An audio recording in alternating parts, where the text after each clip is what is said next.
BMC ప్రేక్షకులకు నా హృదయపూర్వక వందనాలు. అలాగే బ్రహ్మర్షి పితామహ పత్రిజీ గారికి నా హృదయపూర్వక వందనాలు. నా పేరు బ్రహ్మర్షి దేవరపల్లి గోపాల్ రెడ్డి, మాది ధర్మవరం. మనం ఈరోజు భగవద్గీత సాంఖ్యయుగంలో ఆత్మానాత్మ వివేకం గురించి తెలుసుకుంటున్నాం. కాబట్టి శరీర తత్వాన్ని, ఆత్మతత్వాన్ని గురించి వివరణతో ఇక్కడ మనం నిన్నటి ఎపిసోడ్లో ఆపాం. అక్కడి నుంచి ఇప్పుడు ముందుకు వెళ్తున్నాం. కాబట్టి ఈరోజు దాని గురించి తెలుసుకుందాం. మాత్రా స్పర్శాస్తు కౌంతేయ శీతోష్ణ సుఖదుఃఖదాహ అగమాపాయనో నిత్యాహ తాంస్తి చిచ్చస్వ భారత ఎంహిన వ్యత్యంతేతే పురుషం పురుషర్షభ సమదుఃఖ సుఖం ధీరం సోమృతత్వాయ కల్పతే. ఓ పార్త, ప్రాపంచిక వస్తువులకు ఆయా ఇంద్రియములతో సంయోగము కలిగినప్పుడు శీతోష్ణాది స్పర్శజ్ఞానం కలిగి సుఖదుఃఖ రూప పరిణామములు ఉత్పన్నములగును. ఈ స్పర్శలు కానీ వీటి ఫలితములకు సుఖదుఖములు కానీ క్షణికములే. విషయేంద్ర సంయోగములు శాశ్వతములు కావు. వాటి ఫలితములు కూడా తాత్కాలికములే. కావున వాటికై వగవ పని లేదు, వాటిని సహించియుండుము అంటాడు. ఇంతవరకు మనము శరీరం వేరు, ఆత్మ వేరు అని చెప్పుకుంటూ వచ్చాము అర్జున. అంటే ఇప్పుడు స్థూల దేహం వేరు, ఆత్మ వేరు అనే విషయాన్ని గురించి మనం చెప్పుకున్నాం. ఇప్పుడు సూక్ష్మ శరీరం కూడా వేరే, సూక్ష్మ శరీరం వేరు, ఆత్మ వేరు అని ఇంతవరకు కదిలించావు. కాబట్టి ఇప్పుడు పూర్తిగా దాన్ని వివరణిస్తున్నాను, వినమని చెప్పి కృష్ణుడు అర్జునునికి బోధిస్తున్నాడు. పార్త, ప్రాపంచిక వస్తువులకు ఆయా ఇంద్రియములతో సంయోగము కలిగినప్పుడు శీతోష్ణాది స్పర్శ జ్ఞానము కలిగి సుఖదుఖ రూప పరిణామములు ఉత్పన్నములగును అంటాడు. ఆయా ఇంద్రియములు అంటే జ్ఞానేంద్రియాలు, పంచ జ్ఞానేంద్రియాలు, ముక్కు, చెవి, కన్ను, చర్మము.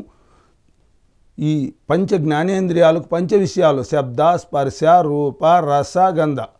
కన్ను, ముక్కు, చెవి, నాలుక, చర్మము అనేటువంటి 5 పంచ జ్ఞానేంద్రియాలకు పంచ విషయాలతో అంటే శబ్ద, స్పర్శ, రూప, రసగంధాలతో ఎప్పుడైతే పొత్తు ఏర్పడుతుందో ఆ ఇంద్రియం ఆ విషయాన్ని ఎప్పుడైతే ముడుతుందో అప్పుడు సుఖము కానీ దుఃఖము కానీ ఏర్పడుతుంది అని చెప్తున్నాడు ఇక్కడ భగవానుడు. అయితే ఇవి ఏవి కూడా ఆ ఇంద్రియానికి విషయానికి కలిగేటటువంటి స్పర్శలు తాత్కాలికమే కానీ అవి ఎప్పుడు శాశ్వతంగా ఉండవు. ఇది అటు సుఖమో ఇటు దుఃఖమో కలుగుతూ ఉంటుంది. అయితే దీన్ని సాక్షిగా నేను ఆత్మను అని ఎవరైతే సాక్షిగా ఉండి చూస్తూ ఉంటారో వాళ్ళు ఈ సుఖదుఖాల స్థితి నుంచి కూడా అతీత స్థితికి వెళ్ళగలుగుతారు. వాళ్ళ సుఖదుఖాలకు అతీతులు అవుతారు అర్జున. కాబట్టి నువ్వు జాగ్రత్తగా విను అని దాని గురించి వివరణ నిన్నటి వారమే మనం నిన్న ఎపిసోడ్లోనే చాలా వరకు తెలుసుకున్నాం. ఎందుకు అంటే కేవలం ఇంద్రియాలు విషయాలను ముట్టినప్పుడు మాత్రమే సుఖమో దుఃఖమో ఏర్పడుతుంది. ఆ ఇంద్రియాలు ఆ గోళాల్లో ఉన్నంత వరకు సుఖము లేదు, దుఃఖము లేదు. ఆ పంచ విషయాలతో అంటే శబ్దస్పర్శ రూపరసగంధాలతో కూడితేనే అటు సుఖమో దుఃఖమో ఏర్పడుతుందని నిన్న వారం తెలుసుకున్నాం. కాబట్టి మనం దాన్ని ఎంతెంతగా మనం దాన్ని అర్థం చేసుకొని మన భావాన్ని బట్టే సుఖము దుఃఖము ఏర్పడతాయి కానీ బయట నుంచి రావు. మనం ఎప్పుడు ఎంతసేపు ఏమనుకుంటామంటే సుఖము కానీ దుఃఖము కానీ బయట నుంచినే మనకు తటస్థిస్తుంది అనుకుంటాం. అయితే మన భావాన్ని బట్టే సుఖము దుఃఖము కలుగుతుంది అని ఎవరు ఊహించరు. యద్భావం తద్భవతి. మన భావాన్ని బట్టే మనకు సుఖమైనా కలుగుతుంది, దుఃఖమైనా కలుగుతుంది. మన భావం మన చేతుల్లో కరెక్ట్గా మనం పెట్టుకోగలిగితే, మనం దాన్ని మన నియంత్రణలో ఉంచుకోగలిగితే మనము ఎలా ఉండాలో అలా ఉండొచ్చు. ఆ విషయాలు ఏవి కూడా మనల్ని భ్రమకు లోని చేయలేవు. ఇప్పుడు భ్రమకు గురవుతుంటాం. కాబట్టి దీన్ని ఎంతెంతగా అంటే ఇక్కడ ఊరికే తాత్కాలికంగా అణిచిపెట్టడము ఉంటుంది, సహించడము ఉంటుంది.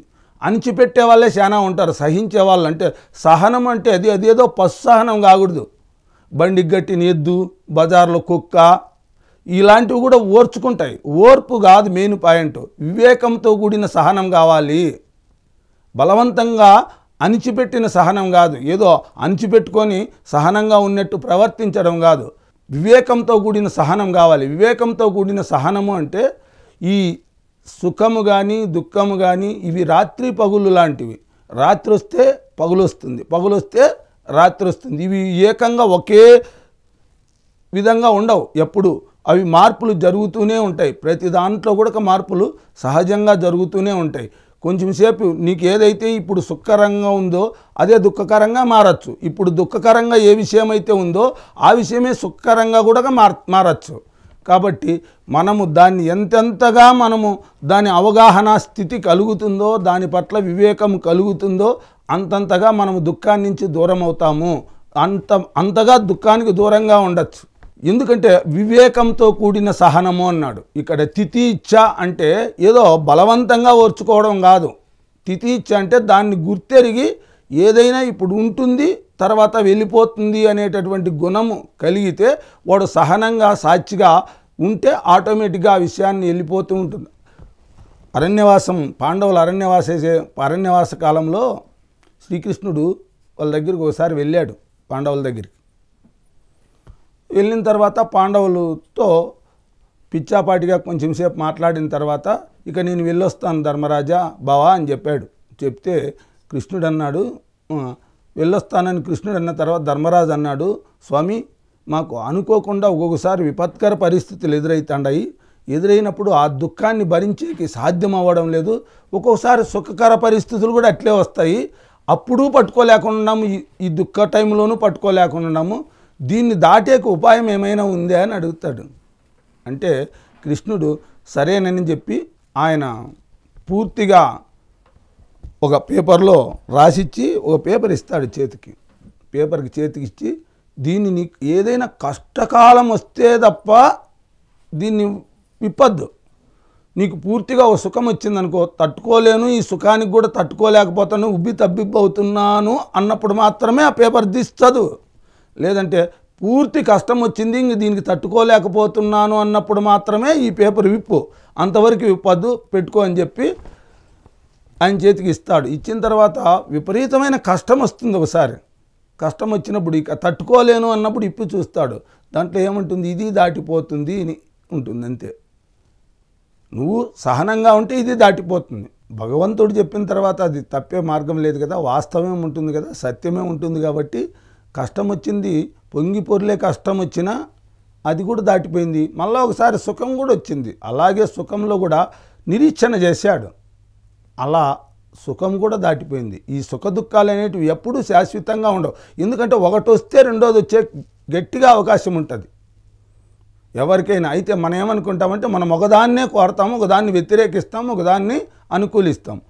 మనకి ఇష్టమైతే దాన్ని అనుకూలంగా నాకు రావాలని కోరుకుంటాము.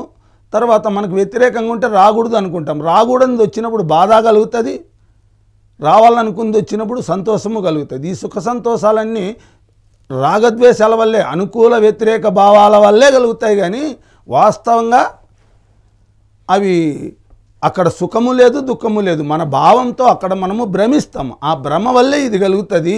కాబట్టి సుఖ దుఃఖాలు అనేటివి ఏవి శాశ్వతంగా ఉండవు. ఒక వ్యక్తిని భోజనానికి పిలిచినామనుకో, ఒక గుడ్డివాడిని భోజనానికి పిలిచినామనుకో, గుడ్డివాడిని భోజనానికి పిలిస్తే ఇద్దరు వస్తారు, 2 పీటలు వేయాలి. ఒక పీట వేయాలా, 2 పీట వేయాలంటే 2 పీటలు వేయాల్సిందే. ఎందుకంటే గుడ్డోడు సొంతంగా రాలేడు. వాడు వెనకలు ఎవడో ఆపుతోనే వస్తాడు, ఎవడో ఒక ఆధారంతోనే వస్తాడు. అదేవిధంగా సుఖం వచ్చినా దుఃఖం వచ్చినా, సుఖం వస్తే దుఃఖము ఆధారం చేసుకునే వస్తుంది, దుఃఖం వచ్చినా సుఖాన్ని ఆధారం చేసుకునే వస్తుంది. ఏ విధంగా అయితే గుడ్డోని భోజనానికి పిలిస్తే 2 పీటలు వేయాలో, 2 విస్తర్లు వేయాలో, అదేవిధంగా సుఖం వచ్చిందంటే దుఃఖానికి కూడా మనం పీట వేసుకొని కూర్చోల్సిందే, తప్పదు. ఎందుకంటే అది వచ్చిందంటే ఇది వస్తుంది, ఇది వచ్చిందంటే అది వస్తుంది. ఈ రెండిటికీ అతీతమైన స్థితిని పొందినోడికి మాత్రమే ఈ యొక్క ద్వంద్వాల యొక్క తాకిడి ఉండదు అర్జున.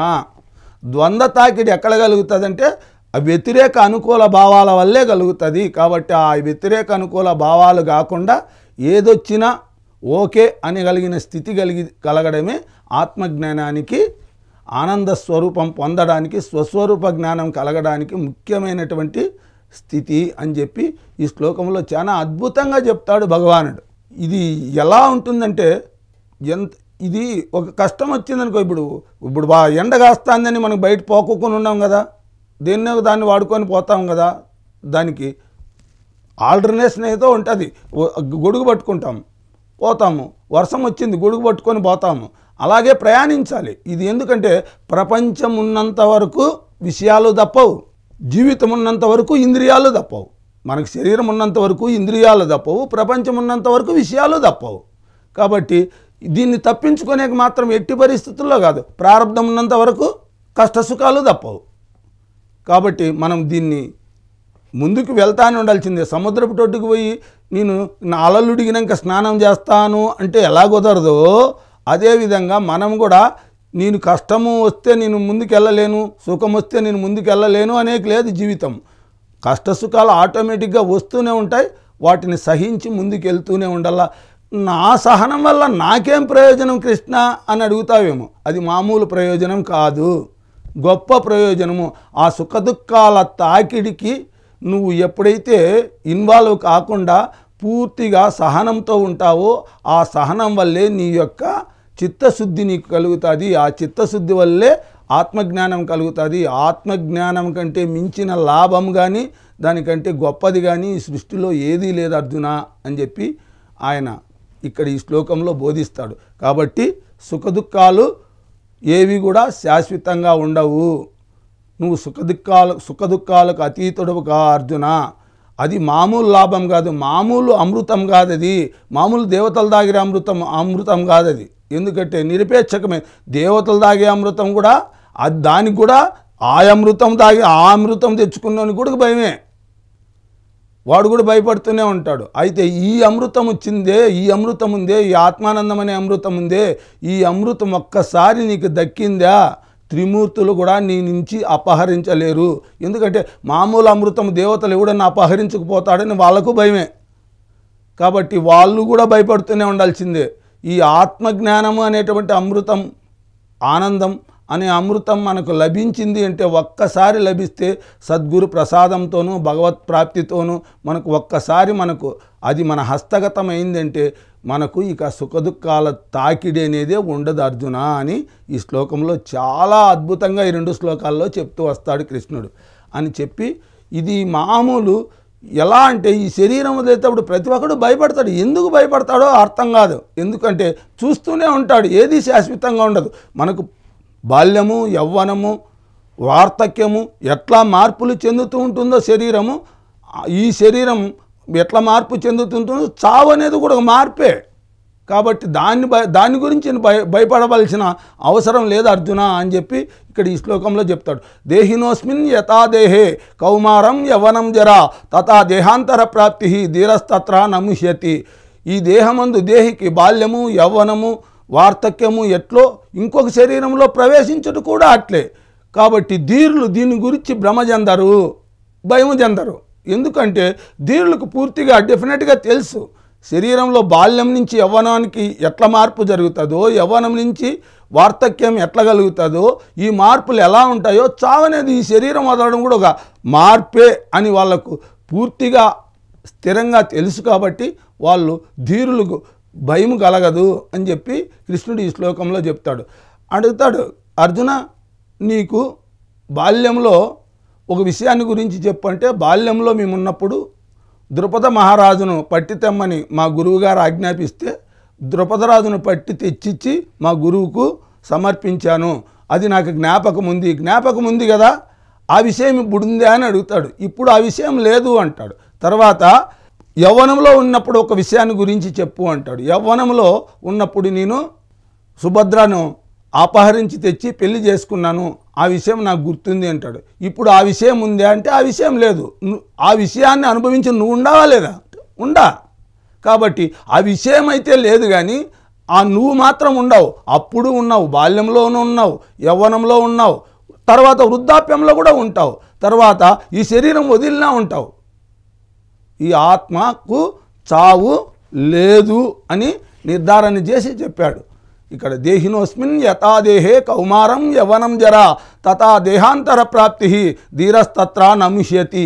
ఈ దేహమందు దేహికి బాల్యము, యవ్వనము, వార్ధక్యము ఎట్లో ఇంకొక శరీరంలో కూడా ప్రవేశించుట అట్లే. కాబట్టి ధీరులు దీని గురించి భ్రమ చెందరు. వాడికి మోహము కలగదు, మోహం ఉండదు. ఎందుకు ఉండదు అంటే ఇది అన్నీ కేవలం మార్పులే, వికారాలే. ఆత్మకి ఏ వికారము లేదు, నేను ఆత్మస్వరూపుణ్ణి అనేటటువంటి జ్ఞానం ఎవరికైతే కలుగుతుందో వాడు నిరంతరము ధీరత్వంతోనే ఉంటాడు, కానీ వాడికి ఎట్టి వికారాలు కలిగే అవకాశం లేదు అర్జున అని చెప్తూ ఇక్కడి నుంచి మళ్ళా ఆత్మతత్వాన్ని గురించి పూర్తిగా బోధిస్తూ వస్తా. ఆత్మకు ఏ వినాశము లేదు అర్జున. దాన్ని ఈ పంచభూతాలు ఈ సృష్టిలో ఏదైనా సరే ఏది కూడా ఏ హాని వృద్ధులు కలిగించలేవు అని చెప్తాడు. యా ఏనం వ్యక్తి హంతారం యచ్చైనం మన్యతే హతం ఉభౌతం నా విజానీతో నాయం హంతిన హన్యతే. ఈ ఆత్మను చంపువానిగా భావించువాడును చంపబడువానిగా నించువాడును ఉభయులు కూడా తెలియని వారే. ఈ ఆత్మ చంపునది కానీ చంపబడునది కానీ కాదు, ఆత్మ నాశనము లేనిది. ఇది కరాఖండిగా చెప్తున్నాడు. ఆత్మతత్వాన్ని ఎంత గుద్ది చెప్తున్నాడు అంటే పూర్తి స్థిరం అవ్వడానికి, నేను ఆత్మను అన్నటువంటి విశ్వాసం కలిగించడానికి భగవానుడు అత్యద్భుతమైనటువంటి ప్రయత్నాలు చేస్తున్నాడు. అత్యద్భుతమైన జ్ఞానాన్ని బోధిస్తున్నాడు. ఏమని? యా ఏనం వ్యక్తి హంతారం యచ్చైనం మన్యతే హతం ఉభౌతం నా విజానీతో నాయం హంతిన హన్యతే. ఈ ఆత్మను చంపువానిగా భావించువాడును చంపబడువానిగా నించువాడును ఉభయులు కూడా తెలియని వారే. ఈ ఆత్మ చంపునది కానీ నాశనము లేనిది అని చెప్పి, ఇప్పుడు ఎవడైనా ఒక అజ్ఞాని మాత్రమే నేను పలానోని చంపాలి అనుకుంటాడు. వాడిని చంపాలనుకునేవాడు అజ్ఞానే, చంపబడతాను నన్ను చంపుతాడేమోని భయపడేవాడు కూడా అజ్ఞానే. ఎందుకంటే ఇది ఆత్మను చంపలేరు. చంపుతాను అనేవాడు కూడా వాడికి శరీర భావన ఉండేవాడు మాత్రమే భయపడతాడు. ఆత్మభావన ఉండేవాడు భయపడ్డు. ఎందుకంటే ఆత్మకే హాని వృద్ధులు లేవు. చంపుతాను అనేవాడు కూడా ఆత్మను చంపలేము అని తెలిసినోడు చంపాలనే భావం మనకి రాదు.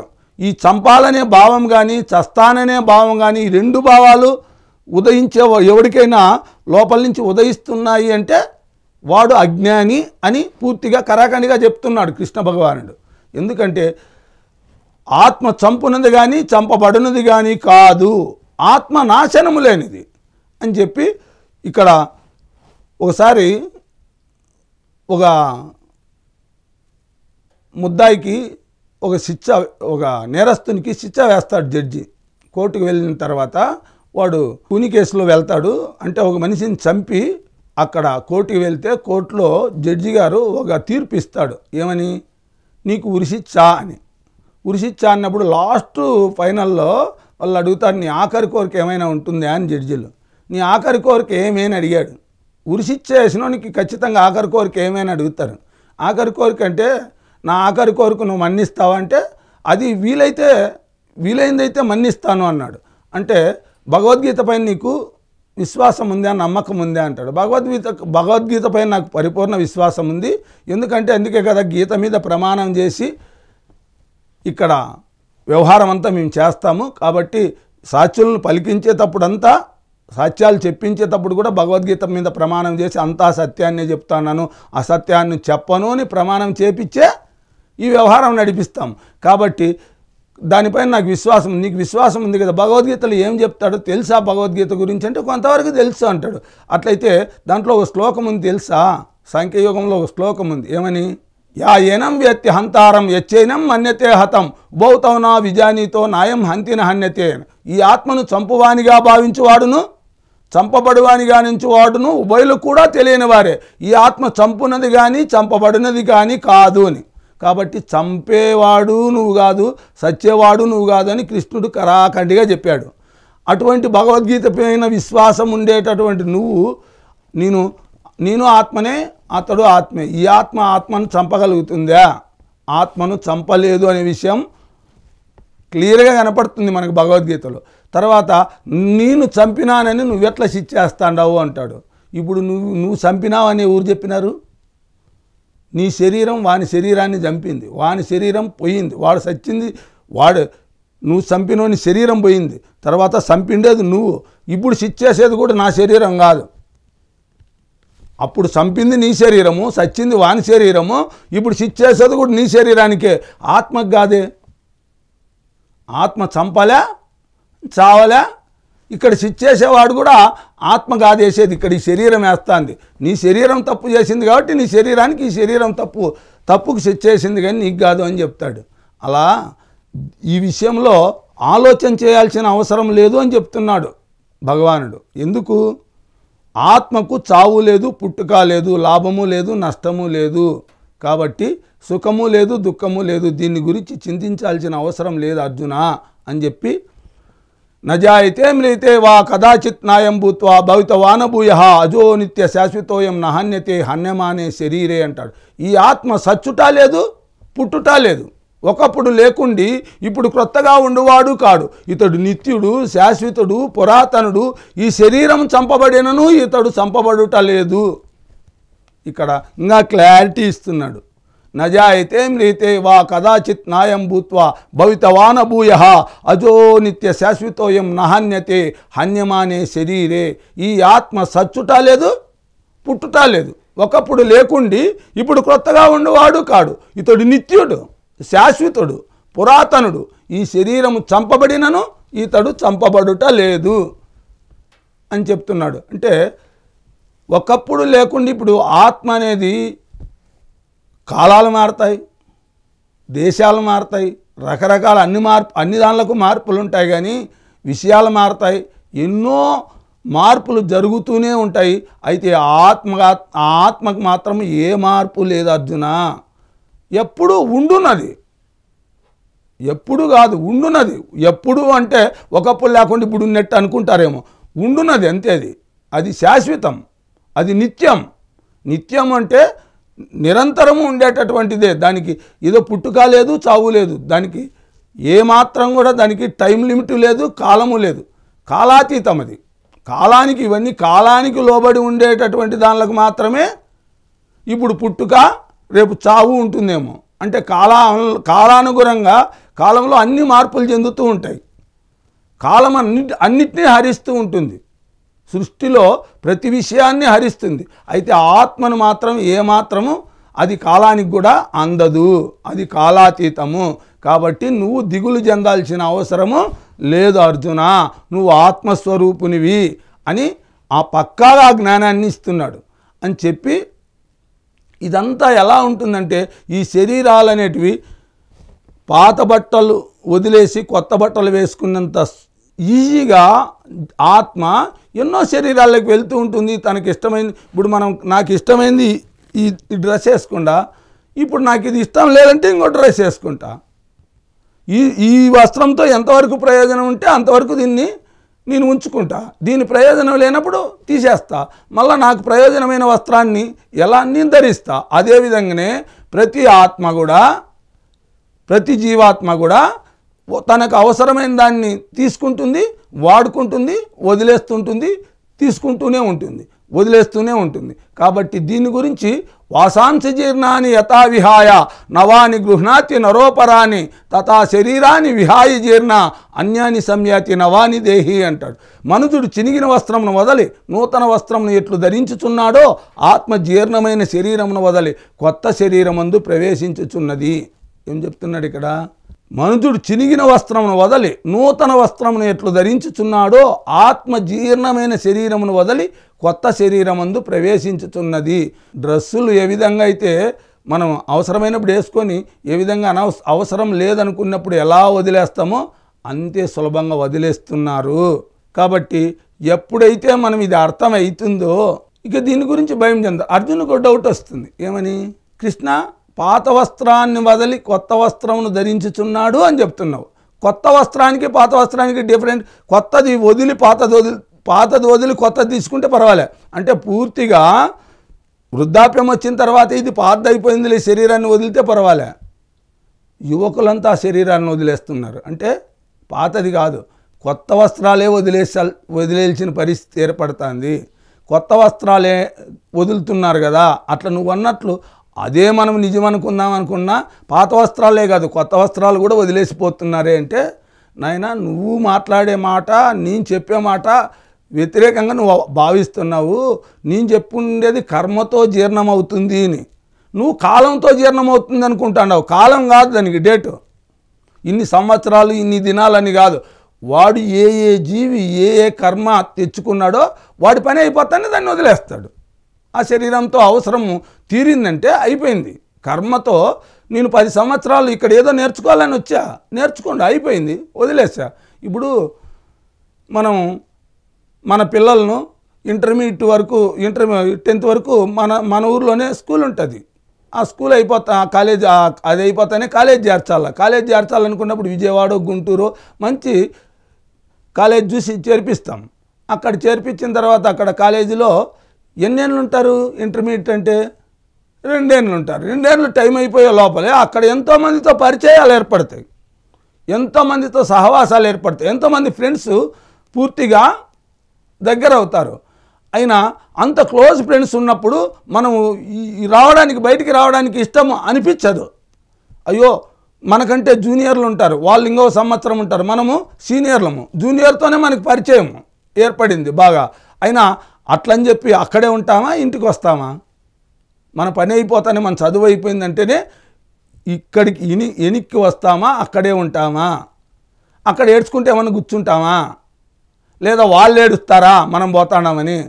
అక్కడ టాటా బై బై చెప్పొస్తాము. అదేవిధంగా ప్రతి జీవాత్మ కూడా ఈ భూమి అనేది ఒక పాఠశాల లాంటిది. ఇక్కడ ఒక్కొక్కడు ఒక్కొక్క దాన్ని ఒక్కొక్క విద్య నేర్చుకోవడానికి వస్తాడు. వాని విద్య ముగిసిన వెంటనే తర్వాత తిరిగి వెళ్ళిపోతుంటారు. కాబట్టి ఇది నీకు అర్థం కాలేదు, ఇది ఒక పాఠశాల. ఇక్కడికి నువ్వు ఏం చేయాలని వచ్చావో అంతవరకు నువ్వు నీ పని చేసేంతవరకు ఉంటావు. నీ పని అయిపోయినాక నువ్వు ఉండవు. ఒకవేళ పోయినారని దగ్గరుండే వాళ్ళు ఏడుస్తూ ఉంటారు. మనం రైలు ప్రయాణం చేస్తుంటాం, ఎంతోమంది రైలు ఎక్కుతుంటారు, ఎంతోమంది ఫ్రెండ్స్ అవుతుంటారు. కొన్ని స్టేషన్ల వరకు కూడా 10 స్టేషన్లు 20 స్టేషన్ల వరకు ఎంతో ఆనందంగా కూడా గడపచ్చు వాళ్ళతో పరిచయం ఏర్పడి. అయిన తర్వాత వాడు స్టేషన్ వచ్చినప్పుడు వాడు దిగిపోతాడా? ఏదో అయ్యో మనం ఇంత క్లోజ్గా ఉండాము, నేను ఈ మధ్యలో దిగడం ఏంది, నేను తిరుపతి వరకు వస్తానని మన వెంట వస్తారా? మన ప్రయాణము తిరుపతి అయితే మధ్యలోనే వాడి స్టేషన్ వచ్చింది, వాడు దిగిపోతాడా లేదా? అదేవిధంగా మనం కూడా ఎక్కడ అవసరం ఉంటుందో అక్కడే దిగిపోతుంటాం అర్జున. అదేవిధంగా శరీరం ఎంతవరకు వాడుకోవాలో, ఎంతవరకు అవసరమో ఇది కర్మతో జీర్ణమవుతుంది, కానీ కాలంతో జీర్ణం కాదు. నేను కర్మ గురించి మాట్లాడుతున్నాను, నువ్వు కాలం గురించి మాట్లాడుతున్నావు. కాబట్టి కర్మతో జీర్ణం అయిపోయిన తర్వాత దానికి ఆయుస్సు తీరిపోయినట్టు. మనం మామూలు మాటల్లో చెప్పుకుంటుంటాం ఆయుస్సు తీరింది అని. ఆయుస్సు తీరింది పోయినాడు అని. ఆయుస్సు తీరడం అంటే అక్కడ మన కర్మ, మనం ఇక్కడ చేయాల్సిన పని పరిసమాప్తం అయ్యింది కాబట్టి మనం వెళ్ళిపోతున్నాం. అదేవిధంగా ప్రతి జీవాత్మ కూడా వెళ్ళిపోతుంది. దాన్ని గూర్చిన దుఃఖించాల్సిన పని లేదు, దానికి హాని లేదు, వృద్ధి లేదు అని చెప్తున్నాడు. ఈ విధంగా కృష్ణుడు అర్జునునికి ఆత్మతత్వాన్ని, శరీరతత్వాన్ని గురించి, ఆత్మతత్వాన్ని గురించి అద్భుతమైనటువంటి జ్ఞానాన్ని ప్రసాదిస్తున్నాడు. ఇంతవరకు అత్యద్భుతమైనటువంటి జ్ఞానాన్ని చెప్పుకుంటున్నాం. ఇప్పుడు సమయం అయిపోయింది కాబట్టి మళ్ళా నెక్స్ట్ ఎపిసోడ్లో మిగతా జ్ఞానాన్ని తెలుసుకుంటూ పోదాం.